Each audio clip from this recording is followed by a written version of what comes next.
is this really going to work at this age? Am I too old to be doing this? Are my best years behind me? When women come in, change does happen, but change does not mean everything stops. There are women in our gym in their 50s and in their 60s who are squatting, lunging with the heaviest weights they've ever done in their lives. The story is not over. Medicine is in the muscle. If you have weak grip strength, it makes your life smaller. You can't pick up a bag. You fall on the floor, you can't get up. You can't open a can. Your grip strength is related to your brain functioning. Your body is a blueprint, a biography of everything you've experienced. If you're looking at training just as a bunch of levers and pulleys, you're going to miss the human and the person underneath. Strength training is the gateway to who you are becoming. It is going to give you peak span, performance span, so that not just lifespan, we want to live longer, but we also want to perform longer and participate in life longer. Today, I get to interview you, Yes. and I'm so excited about strength training and specifically related or focusing on midlife women. Okay, Excellent. I'm here. Great. So let's start. Of all the things that you could do with your life, why this? What gets you out of bed to help someone pick up a weight? Good question.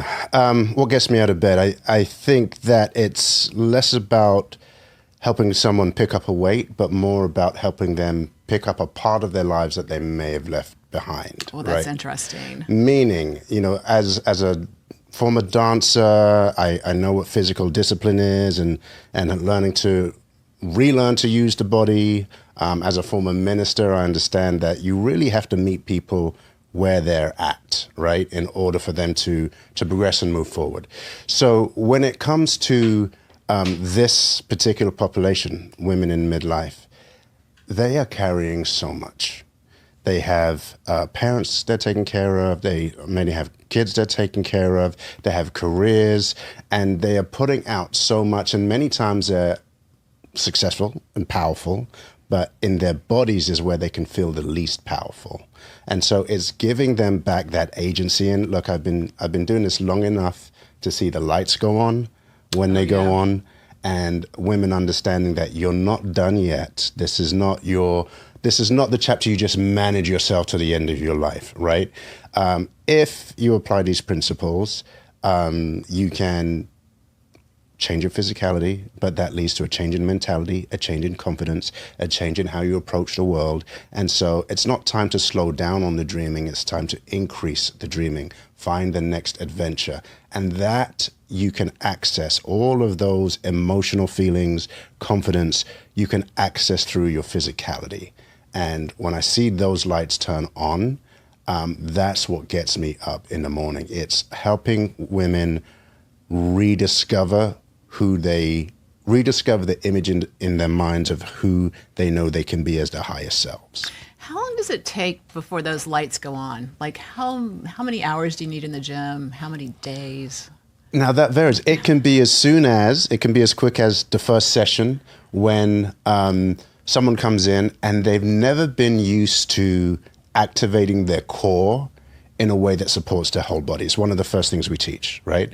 So it can be as quick as, wow, I've never felt that before. Or in the first session, teaching them to activate their legs in a certain way. It could be that fast, or it could take, a couple of weeks until they start to see, okay, this is not so far out of my reach. This is not something that, has passed me by. And they start to feel strong, a little more confidence. Some of them just feel confidence from showing up regularly, right? So it's different for different people, but I would say by week 6 to 8, if you're on one of our focus programs, other people will start seeing it. By week 12, your identity starts to shift, because this is not something that now you're just taking a couple of workout classes. This is something that's baked into who you are, how you live your life, and your whole outlook on life. Your approach.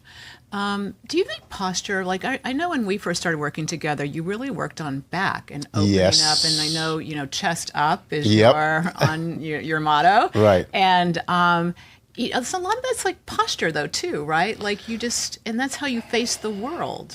Yeah, and present yourself. One of the things I talk about a lot is mind-body connection, right?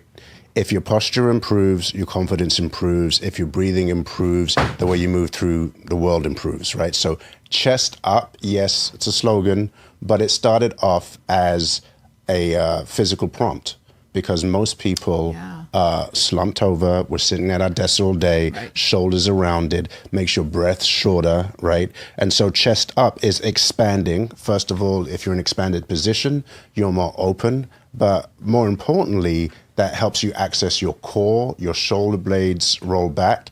We always say put your shoulder blades in your back pocket. I'm actually doing that right now. That's right. Like, how straight am I sitting right now? So you're standing straighter, your core is supported, and it's safer for all of your exercises. You're going to get more out of every single exercise.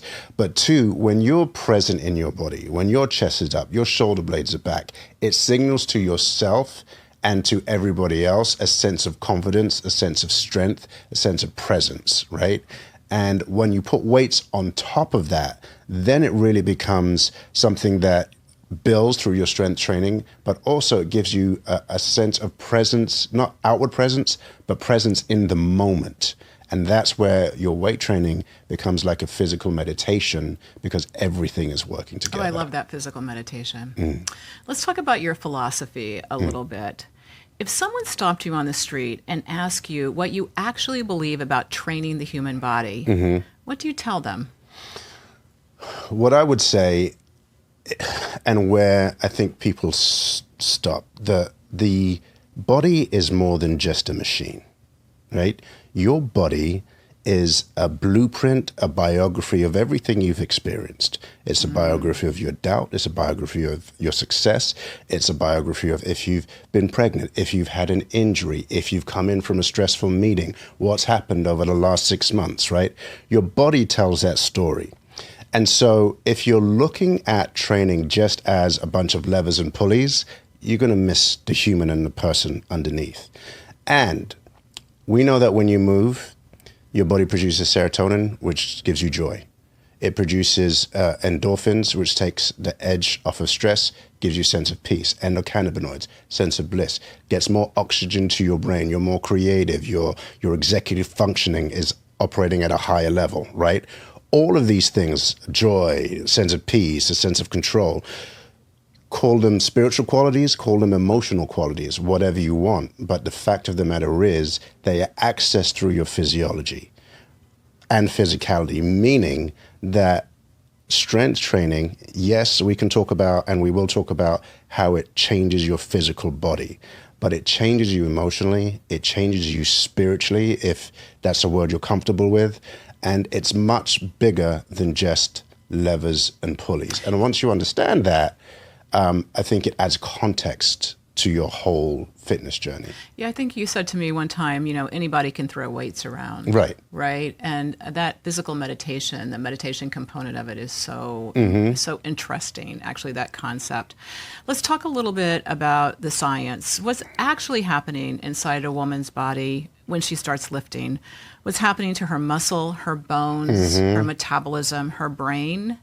And why is this so great for women in midlife? Okay. So, practical things. What's happening to her muscle as she lifts weights? Body is sending more signals to her muscles that, look, this is not a one-off thing. This is something that she's going to be doing repeatedly, so we need to adapt, right? So muscle grows, and the muscle is an active metabolic tissue. So that means it's going to help you with your insulin sensitivity, processing sugar more, increasing your metabolism, let alone the shape, the strength, and the structural advantages that it gives you, right? Bone. Again, bone is a living tissue. I think sometimes in our brains we kind of think it's just a structural, like a brick or something, right? It's a living tissue. And so when you start to move your muscles and those muscles pull on that bone, your brain sends a signals to the bone to, okay, we need to grow, we need to expand, we need to meet the demand that's being placed on us, right? And so your bones begin to grow and begin to be better able to support you. And now you've got your muscle and your bones growing. Talk about brain health. Okay.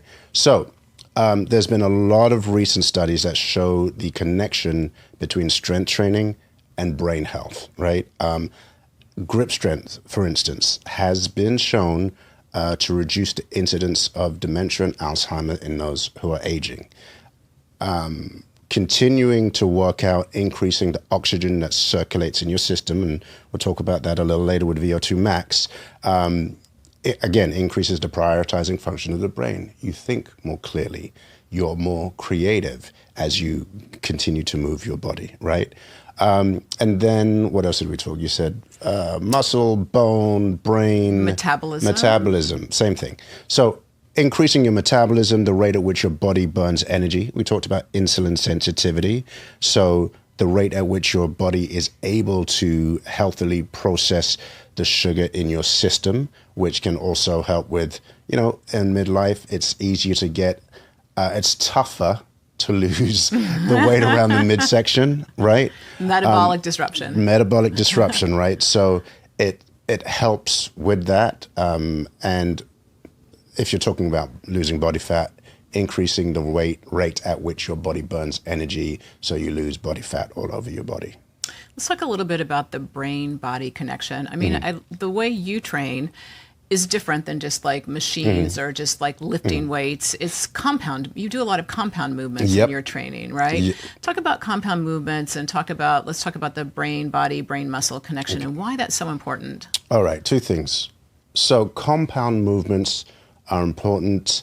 The simplest way to explain it is compound movements use more joints. If you use more joints, you're using more muscles attached to those joints. What is a compound movement? Let's focus on it. Squat would be a compound movement. Right. Why? Because some say ankles, knees, hips are all those three joints are moving at the same time, right? Something that wouldn't be a compound movement is like a bicep curl, right? Because just the elbow is one, moving. Like right? muscle group. Right. So you've got all of these different things working together at the same time. One of the fastest ways to build muscle, one of the fastest ways to boost your metabolism, right, and gain strength. Now we're talking about, so compound movements are the real engine of physical transformation, right? The more lean muscle mass you have, the more your metabolism improves, the more strength you have, the more you're able to hold your posture. Talk about the blood-brain barrier. Exercise, there's BDNF, is a brain-derived nootropic factor. It's produced when you exercise, and it helps. Again, it's connected to more intelligence, thinking clearly, creativity, focus. And the crazy thing is, and now you can correct me if I'm wrong here, is that it's not many neurochemicals go through the blood-brain barrier. So from the blood into the brain, right? This is one of those that does, and exercise enables that to happen. So I slow down to say that because it's important to understand that moving your body, in the West we like to separate the body and the brain. These two things are separate, right? And there's many reasons, philosophies why that's happened, right? But understanding that movement of the body is not just building your muscles, it's affecting your brain chemistry and how you use your brain, right? That to me is a game changer because if you look at what happens, there's even been studies that show that the more you move, you have healthier amyloid deposits in your brain, which means you're again able to stave off Alzheimer's, dementia, and those kinds of things.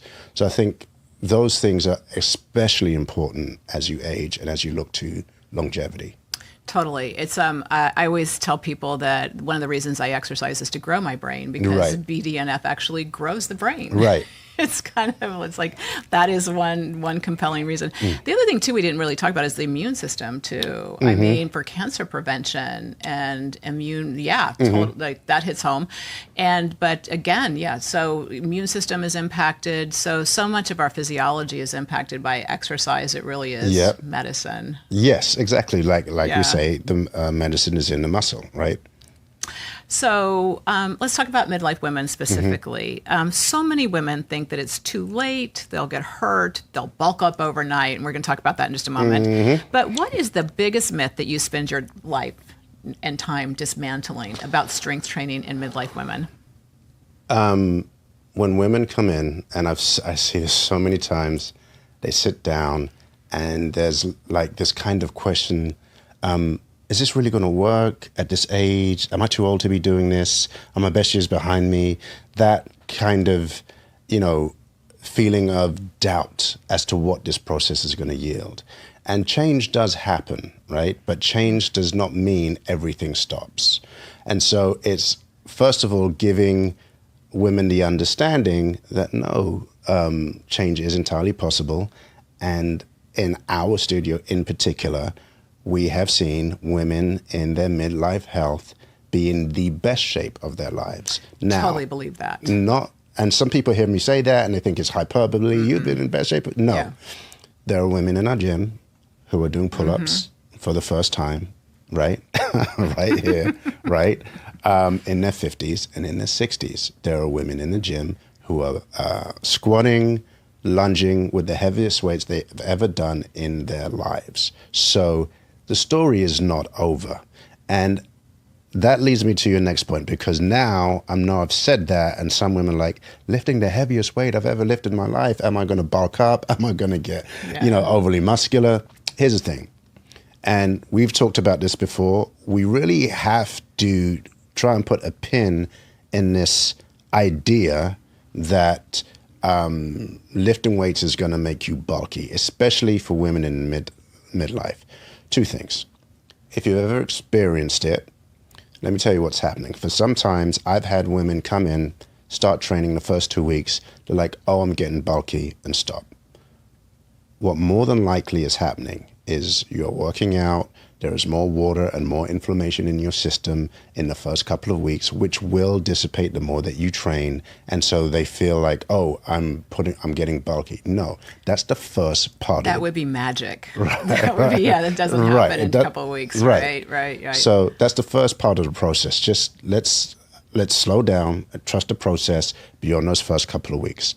Second thing is, if you're building lean muscle mass and you're someone who does build muscle, you're building that lean muscle underneath a layer of body fat. And then that just becomes a nutrition issue, or maybe how you use interval training, right? So if you've ever experienced that, that's the first thing I want you to step back and think what was really happening. The second thing is, in midlife, estrogen is down, testosterone is down, right? Typically, metabolism is harder to keep boosted. So chances are, if those things are on the decline, you building loads of muscle in a very short amount of time is not what's going to happen, right? But if you can build muscle in a way that, and I want to be careful here, if you build muscle in a way that supports your body, and if you use the right form and the right posture and the right alignment to build strength within alignment, within a long, lean posture, then you're not going to look bulky. You're going to be strong, and you're going to have more elegance, grace, and power alongside the elegance and grace, right? The thing that sometimes concerns me is that a lot of women will spend a lot of time with very little weights that do not increase lean muscle mass, and then in some workouts do crazy amount of reps, which, sometimes they work, but the pressure on your joints and the wear and tear on your joints can have an adverse effect. So I think we've got to take a pause, understand that the whole getting bulky, unless you have a very specific genetic makeup, is not going to happen. Right. So.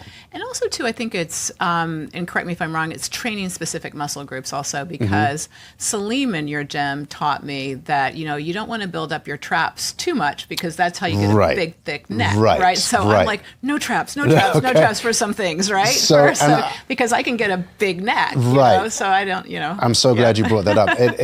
That's a very good point, because if you're training shoulders, for instance, and you don't know how to connect your back and you don't know how to connect your core, then most of us are here every day anyway with elevated shoulders. Yeah. That's what's going to get bigger. Yeah. So that is where specific technique and some body sculpting principles do come into play, right? In terms of the aesthetic, right? So talk to me, and I'm jumping ahead a little bit, but I want to ask you about creatine. So we all love creatine, I think. It's really, every study is always positive. It's either null or positive. There's no negative studies on creatine, right? That I'm aware of, or there's very few of them. But if a woman comes into your studio and says, I don't want to get bulky, I want to stay lean and long, and do you recommend creatine to that, or would you say stay away from creatine so that you don't bulk up, or does that not? No, that because doesn't play what into people are generally doing is conflating creatine with human growth hormone or steroids, right? And so, very basically, your muscles to contract need creatine phosphate. If you get to a place in your workout where your muscle's really tired and you have to drop that weight, right? It's creatine phosphate dissipating, right? You have a little more creatine in your system, you're able to work out a little bit harder, right? In addition to that, it is the most studied supplement. So for brain health, if you don't sleep well and then you take creatine afterwards, it's shown to help you reduce that deficit, right? And so creatine, unless there's certain conditions, if you have kidney issues, that you shouldn't take it. But other than that, it really is a great supplement. And, the typical dose is 5 grams. I suggest that people do, especially women, do 10 grams to get more of the benefit and also the brain health benefits. But creatine is your friend. Yeah, So I think so. unless any other studies have come out, it's one of the safest supplements you can use in terms of, aiding muscle growth. One thing we didn't really talk about, or I didn't ask you about, was anabolic resistance in women. Right. I mean, that, getting bulky and building up and muscle hypertrophy, we're always pushing the boulder uphill, right, as midlife women. Yeah, because as the older you get, the harder it is for you to build lean muscle, right? And so, again, going back to the earlier point, it's harder for you to get bulky.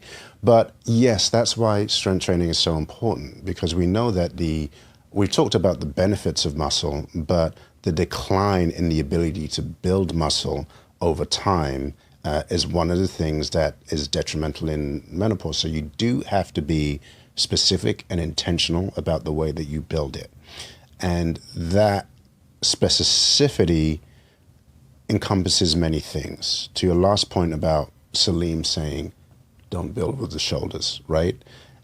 Form, what I call fierce form, is super important. And so it's making sure that you have a good foundation in your core. Many of us, men, women, don't know how to activate the core in the right way. From the pelvic floor, right, which is an issue many women have, to being able to close the ribs, engage the transverse abdominis, but yet keep your chest open, right?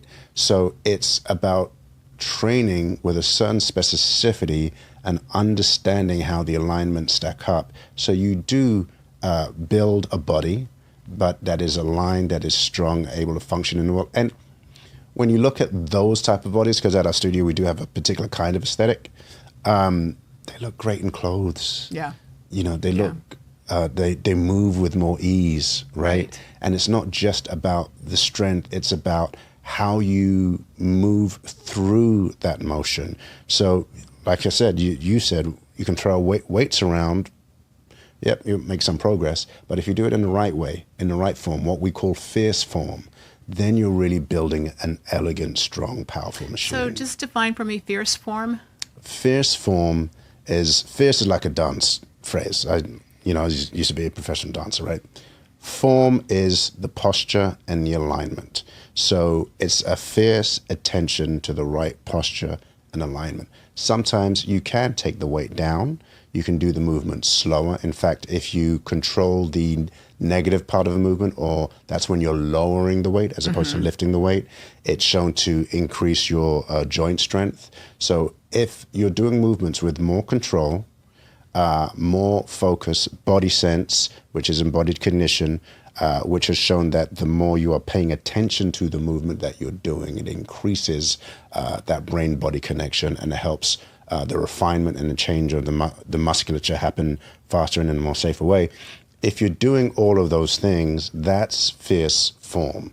That's paying attention to form in a way that is going to increase your results, but also give you a more balanced, aligned, flexible, mobile body. Do you think that this is taught in the training industry at all? I mean, you're a professional dancer, so you come at this from a totally different angle. And but talk to me about the training of trainers right now, because this is super important. Yeah, if you're talking about my industry, it's very easy to get a personal training certification in a lot of places, right? Some people may be upset about that, but yes, there are the main ones, NASM, ACSM, all of that, right? But when it comes to even some of those certifications, attention to detail in form, and not just form, because I want to be more specific here, is how you look at a body overall and assess a body, right? As a dancer, you're able to, or as a dance teacher, you're able to look at a body from the head to the shoulders to the hips, knees, look at that alignment, look at how it moves, look at how it moves in relation to other parts of the body, and make a more holistic assessment of what's happening, right? And also, not just that, is how you talk about the body. There are mechanical instructions. In other words, take your hips down to 90 degrees, okay? It's a mechanical instruction. That sounds like everybody should be able to take their hips down to 90 degrees. Any trainer knows that's not as simple as it sounds, right? And so how do you make somebody or help somebody put that in their body? You have to add it to a feeling, right? So take your hips down to 90 degrees. Make sure you're feeling your big toe, little toe, and heel on the floor. When you're pushing up, feel the floor pushing away. Can you feel that in your hamstrings? Can you feel as your glutes engage? Where's your core? Did you lose your core there, or can you feel? So you've connected a physical instruction to a feeling, and the feeling is what people remember inside their body, right? Right. And so you're pulling those things together. Those things aren't generally taught. Right. And so it serves the client less because I'm doing this movement. I don't know what I'm supposed to be feeling. I don't know how I'm supposed to be connected. Because one of the other things, now I'm like nodding out here, but one of the other things is, you've done this before, a unilateral movement where you're holding a dumbbell on one side, right? You can just lift it. But if you're unaware of what's happening on your core on the other side, and you're leaning to one side, right, and then your weight is all the way on one foot as opposed to, equidistance, and you're not gaining all of that core strength in addition to whatever the bicep that you're doing or the overhead press that you're doing, then you're missing half of the movement and half of the gains. So those things need to be taught. That's what we do at Brace Life Studios, and that's why I particularly like to hire dancers, athletes, people who have had their own transformation story, not just with weight or not just with putting on muscle, but with learning how to control their body in a certain way for a certain outcome, right? That knowledge passed on to a client, I think, is where the real gold is. And that's where self-mastery comes from. Because, it's one thing just to work out and you reach a goal, and we can talk about that in a bit, but it's another thing to be on a constantly evolving exploration on how to master your body and have that agency within your body. It's interesting because I don't know how you train somebody or how you absorb that training without understanding anatomy. And as we lift heavier, I actually go back to my anatomy. And I'm amazed. I was looking at the back anatomy recently, going like, oh my gosh, I forgot about all those tiny muscles all over the back of the back and the complexity of the back and such. And so that connectivity of everything and every muscle connected and the fascia and so important. And I think I haven't done any specific core work, but my core is tight because of all the core work that we do with all the compound movements, which when they're done right, you get like a total body experience, which is really cool and unique. So I want to talk about getting started. We delved deep into kind of technique and a recognition of proper technique. If a woman's listening right now and she is convinced, but she's a little scared, it's Monday morning. What's her first move? Is it going to the gym? Is it her living room? For me, it was the foot of my bed. Is it a trainer, dumbbells, bands? Where do you start? Okay. I would say all of the above, whatever's easiest for you, right? In terms of what is going to be the easiest thing for you to show up. That's the first thing, right? Secondly, if you're at home, so let's make this simple, because say you can't get to a trainer, say you're not confident enough to get into a gym or there's not a gym near you yet. do these 5 things. The first thing is carry 2 weights in your hand. You're sitting on a chair, come up to standing, right? Start to keep your knees in line with your toes and learn what it means to stand straight up with your chest up, bringing your hips up and down off that chair. It's number 1. We're going to do 5 movements. The second movement is learn how to do a push-up. Now, I don't necessarily have to go down on the floor. You can take your feet a little bit away from the wall. You can put your hands on the wall, bring your chest to the wall, and push out. And the great thing about that is you can gauge it to your own strength, and eventually you can get down onto your knees and do a push-up, and then a full push-up. So you've got your legs, your lower body, now you've got your upper body. Posterior chain. This is where the power comes. This is where the posture comes. This is what's going to keep you strong and thriving for years. It's what the muscle memory will stay in your body. So hinge movements, right? So where you're doing a deadlift, where you're bending your knees a little slightly, you're hinging from your hips forward, not your back, and back up, engaging your hamstrings and glutes. Definitely look for some kind of instruction, whether it's online, to do a proper hinge, right? Because it's important. You're not rolling your shoulders forward, right? Chest is up, core is engaged, whole thing. Single arm row. One hand on a chair or a bench. You're using one hand to pull the weight back, so you're working your back, right? So posterior chain, you work your hamstrings and glutes with the deadlift. Now you're strengthening your back with the single arm row. And then farmer's carry. So 2 weights, whatever they are, make them moderately heavy. Make sure your grip is closed, and carry these 2 things with your chest up, shoulder blades back, and just walk around, right? That is going to put pressure throughout your whole core, right? And your whole spine, build that strength. And then it's also going to build your grip strength as well. So those 5 things anyone can do, anyone can get started with.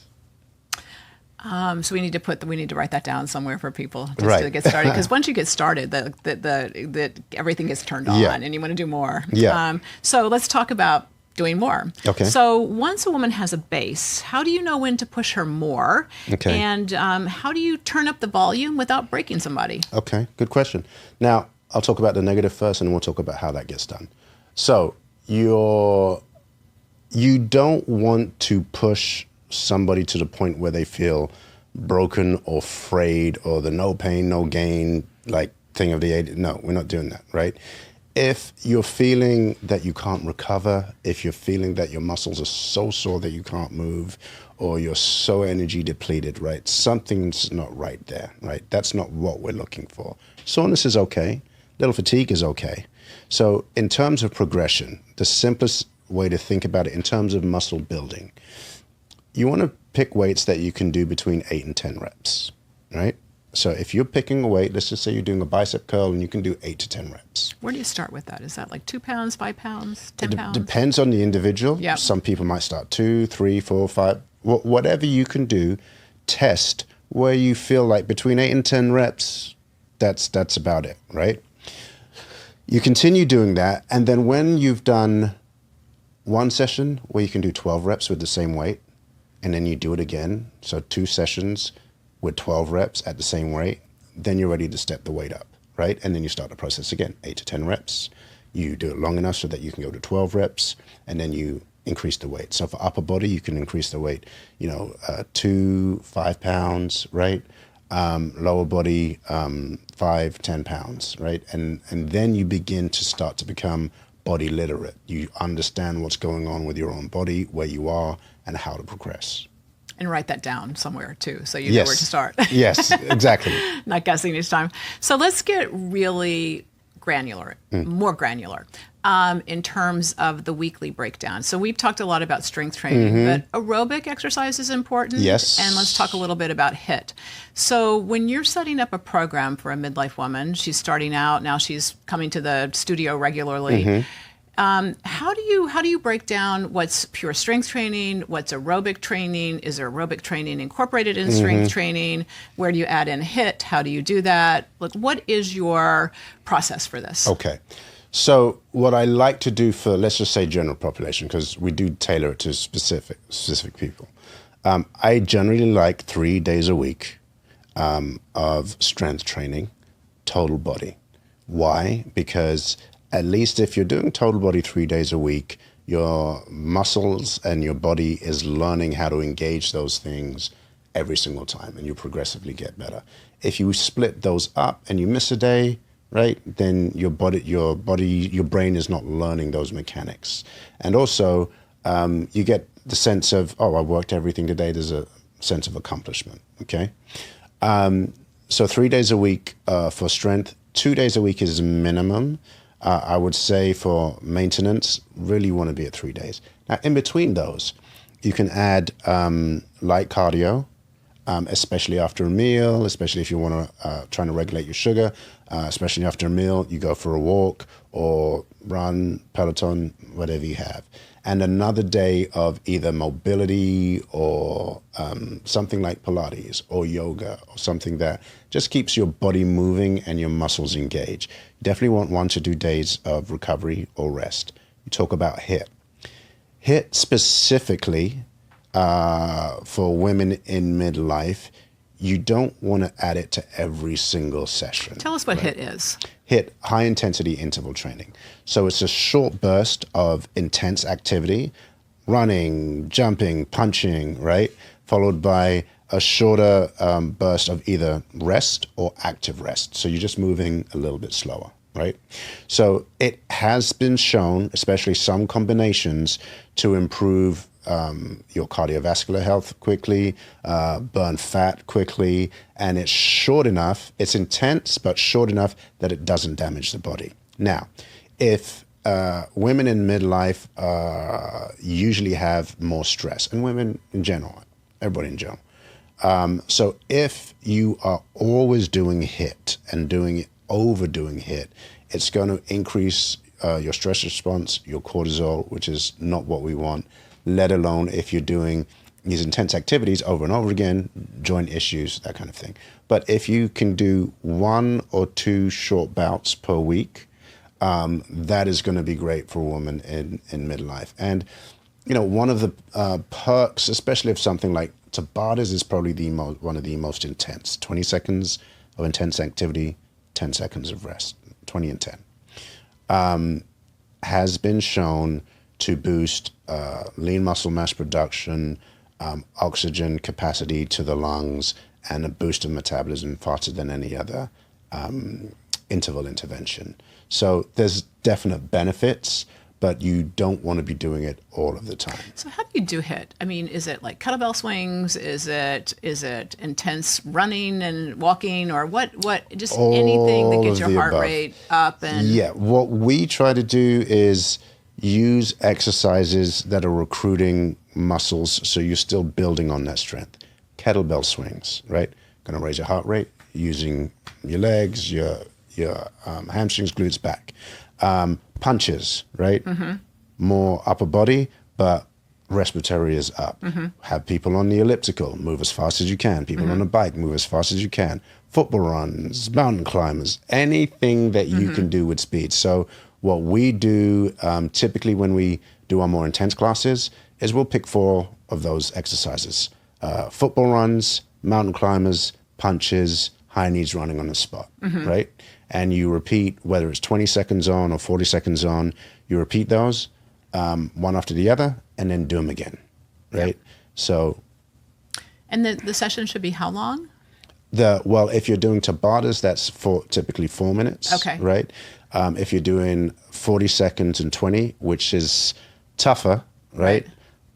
Well, that depends. But 40s and 20s, then you're going to be doing 6 minutes because you're going to do six of those. Let me backtrack. Tabatas, you want to do 2 sets of 4, so 8 rounds of the actual interval, right? For the 40s and 20s, you want to do 6 rounds. Okay. Right. Excellent. Sled push.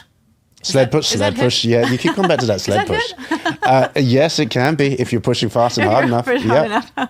Let's talk about aerobic exercise a moment. Okay. And 150 minutes of zone 2, is that what you recommend? Or yes, that's the general standard. Guideline. Yes, guidelines. That gets bantered back and forth a lot. Let's not go beyond the guidelines. Yeah. I'm just saying that there's other ways to achieve that. Yeah. If you're using HIIT, if you're using certain metabolic movements, if you are using resistance training in a certain way, it doesn't have to be that 150. But for general population, that is a standard.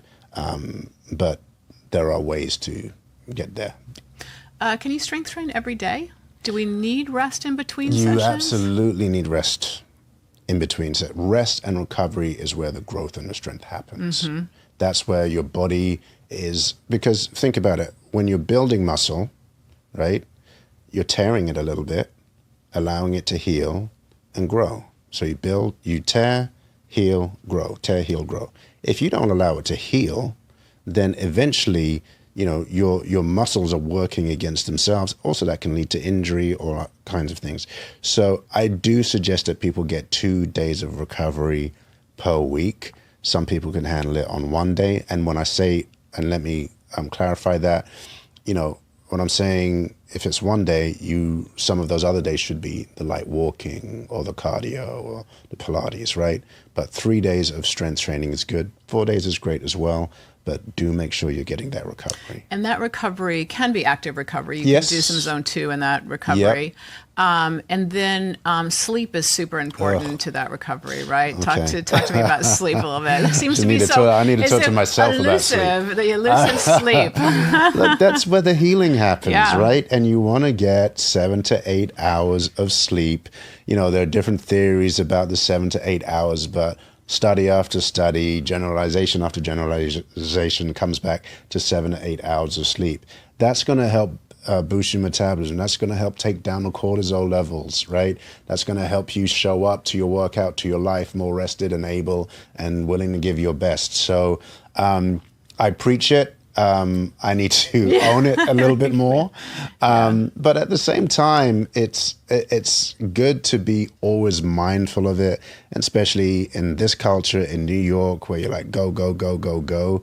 You're going to be more effective if you get the right amount of sleep. It's amazing how that works, actually. Let's talk a little bit about VO2 max and grip strength. So these are 2 of our biggest markers of longevity.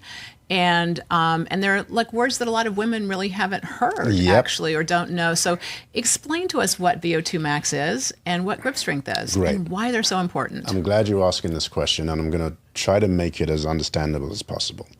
VO2 max is one of the best predictors of longevity and how you age in a healthy way with peak performance.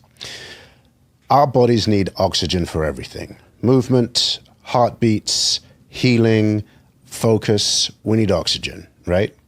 And so your VO2 max is like your body's oxygen tank. It's worked on basically through cardiovascular work. So let's just say you have a small oxygen tank, small VO2 max, walking upstairs, running for the bus or the subway, right? Picking stuff up from the floor. You feel exhausted, you feel tired, right? Because your oxygen tank that's helping you do all of these different things, your heart rate moving, your body moving, is small. So after that, you're depleted. If your body needs more energy, right? If you get sick, if you need to heal, if you need some kind of intense focus, and your oxygen tank, your VO2 max is small, then it takes longer for you to heal. It takes longer for you to recover and deal with the excess energy demand that the situation requires, right? So you want to increase the size of your oxygen tank so that when life demands it, you have extra in the tank. If you're depleting it all from walking up the stairs, 1, your life is not going to feel so great, and 2, you know, when your body needs it for healing, disease, recovery, it won't be there as much. That's why, you know, fitness and your VO2 max is a predictor of your mortality, how you heal, and how long you live. So I'm hoping that's an easy way for people to understand it and how you improve it. Yes, we test your VO2 max, but you're always increasing your cardiovascular capacity. And if you've ever gone from being sedentary to working out, or you've had a long period where you haven't worked out and then you started to work out and you just feel a little more energy, you're not as tired in the morning, right? Yeah. The things that used to make you wiped out are not making you wiped out anymore, right? You recover faster from when you get a cold. Those are all signs that your body's telling you, let's increase this VO2 max. Let's keep this at a healthy place. And yet, like, a lot of people don't measure it, right? Right. It's tricky to, the technology involved is kind of interesting. Yes. It's such an important vital sign that we don't measure. Right. And I think for the average person, VO2 max sounds like so scientific, and so what is that? What does it mean? Right? Let's keep it as simple as cardiovascular health. Yeah. Right. And like we're doing our research study Right. and finding a great place in New York City between what I do and what you do. It's insane. I know that it's like so difficult to get accomplished. Right. And so that's why, we're bringing some onto our studio, but at the same time, it's something people need to be educated about because it will change your quality of life and your length of life. Yeah. So important. Let's talk about grip strength. Grip strength. Basically, this amount of force you can produce by holding something, by closing your grip. Again, this is related to longevity, mortality, and your health as you age, right? And it's been shown that women in midlife who commit to a 8-week strength training protocol can reduce their biological age by up to 2 years. 8 weeks, 2 years, right? Grip strength is a part of that.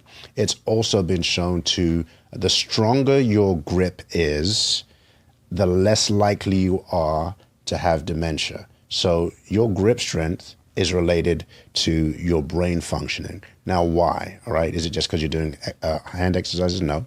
It's because your grip strength is a predictor, an indicator of how strong the rest of your body is. So, and it's important because on a day-to-day basis, if you have weak grip strength, it makes your life smaller. You can't pick up a bag, right? You fall on the floor, you can't get up. You can't open a can. It makes your world smaller, right? The way that you can improve grip strength through regular exercise is not by doing, yes, you can do wrist exercises. That's not what I'm talking about. Is most people, when they pick up a dumbbell, don't fully close their grip. Their fingers are out here and they're not paying attention to closing the grip. Once you close the grip, it kind of closes, the connections between your joints, so you get more muscular activation. So it's being very mindful when you pull, when you lift, when you push, right, is using that grip strength through every single movement. And that's something that you can even just buy on Amazon, right? You can buy do. one. Yeah. Yep. You can buy those grip. Whatever hand grip machines, and also you can test it. We have Vold machine that you can test your grip strength to watch it progress over time. And dead hangs, good. For grip dead strength. hangs are great. Yes. Great for grip strength, right? Let's talk about strength testing. What do you test in your gym? I mean, do you test individual muscle strength? Like, what metrics? Let's just back up and say, what metrics do you measure for women to determine their progress and to show them their progress and to determine their progress? Okay. What do you look at? We'll take it in 3 different ways. We use a stacking machine, which 3D machine looks at your measurements, your lean muscle mass, your body fat, right? All of those 3 things so that over time you get a 3D picture of what's happening. Test the Vold, which I like the Vold for grip strength because it is more predictable and more consistent in the way that you can test your grip strength. And then we obviously do our Icons Index, which are the 10 movements which which if women improve in, show greatest improvements in aesthetics, in overall health, and in biological age, right? And so those are the things that we test and we monitor so that women know that, okay, it's not just anecdotal, these things are moving. And then the anecdotal stuff is the pictures, right? Because you guys see yourselves every day, so you don't see the micro changes. Right. Once you see a picture and you're like, oh, that moved from there to there, that is a huge boost. So again, that's another way we measure, but those are 2 different ways of measuring. So really accountability in terms of outcomes and progress. Super, super important. I think outcomes are we always need to measure outcomes. Right. It's about how you're feeling, how you're looking, and also the numbers too that represent that. So let's talk about training for the cycle. So follicular phase, first half of the menstrual cycle, second half luteal phase. A lot of women don't feel so great in the second half of the menstrual cycle when progesterone is on the rise and estrogen is going down. Talk to us a little bit about how you adjust your training for women who are still cycling, and also the perimenopausal woman whose cycles may be totally erratic and crazy insane. It's just what you said. First 2 weeks from end of cycle to ovulation, estrogen is up. You're feeling like you got more energy. You feel more alive, more vitality. That's the time to push. That's the time to increase the intensity. But be careful and be mindful of your form, because estrogen has been shown to reduce the stability of your joints, right? So you have to have great form. That's why great form is good at all times. On the second half of your cycle, listen to your body. If you are more tired, have less energy, that is the time to maybe not go as intense. Maybe do one more stretch or one more yoga session that week, but listen to what's going on in your body. And you're right, for women on the menopause spectrum, those signals might not be as consistent. So that's where it's really important to listen to what's going on with you, right? Sometimes pushing through is great. Sometimes pushing through is not the best thing. And it's learning to determine which one of those where you are. That is so important. And I would love to highlight that, because that's one thing that I was never good at and injured myself. Because I was like, I'm not going to say my back is hurt or something because I want to push forward. But your trainers every morning, the first thing they say is, good morning, how are you doing? And how are you feeling this morning? And that's so important to like gauge into, to key into that, in terms of the training. If every woman listening took away one single truth about strength training and never forgot it, what would you want it to be? Strength training is the gateway to who you are becoming. It is going to give you peak span, performance span, so that not just lifespan, we want to live longer, but we also want to perform longer and participate in life longer, right? You want to be able to go on those walks, travel where you want to travel, lift up your suitcase, carry your grandbabies, whatever it is, right? Strength training is the key to opening up the gateway to the rest of your life practically, and then the rest of your life emotionally and spiritually. I don't think we talk about this enough. Your body will change, you'll fit in your clothes better, your muscles will be more toned. But your emotional regulation, the way you experience joy, the way you can access peace, the way you can reduce stress, the way that you can access creativity, your executive functioning, all of that comes from strength training and moving your body. And the sooner that we hold on to that, if you're feeling anxiety, if you're feeling a little depressed, if you're feeling a little stressful, understand that moving your body in this way can help you get the emotional regulation that you need. I think we don't talk about that enough. I mean, we rarely talk about that, and it's so important. And, obviously I've personally experienced that. And on many levels, and that needs to be your book. Yes, chest up, it's coming soon. Lovely. We need to have that. Heaviest lie in the fitness industry? Be goal-oriented. Okay. This is what I mean. Okay. There's a caveat to this. Be goal-oriented. Sometimes when you work towards a goal, you get there, it's been shown that there's a slight depression because you hit that goal and now what? Now you're in maintenance phase. Maintenance is not inspiring, right? No. Maintenance makes you a prisoner of your own success. I just got to maintain, right?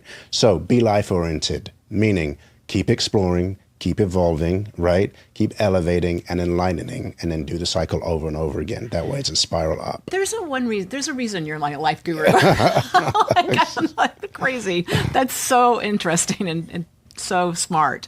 One exercise that every woman should own. Farmer's carry gives you the grip strength, gives you the core strength, gives you the leg strength, and if you can add on to that, the deadlift. Okay. What's your hype song? Eminem, Lose Yourself. I love that. Literally, because as you are strength training, it is the one place where in that moment where you're lifting that weight, you can't focus on what's bothering you, your insecurity, what so-and-so said to you, the stress that's going on in your life. You have to lose yourself in that moment, be present, lift that weight. Excellent. We're going to play that tomorrow morning Okay. when we do our heavy lifts tomorrow morning with Oscar. The compliment that from a client that means the most to you. Thank you for creating this space where I feel seen, where I feel safe, and where I can let down my guards and really explore my health. I think that is the biggest compliment. Thank you so much for this great interview today. Thank you. Funny being on the other side of this, so like- thank you so much. Excellent.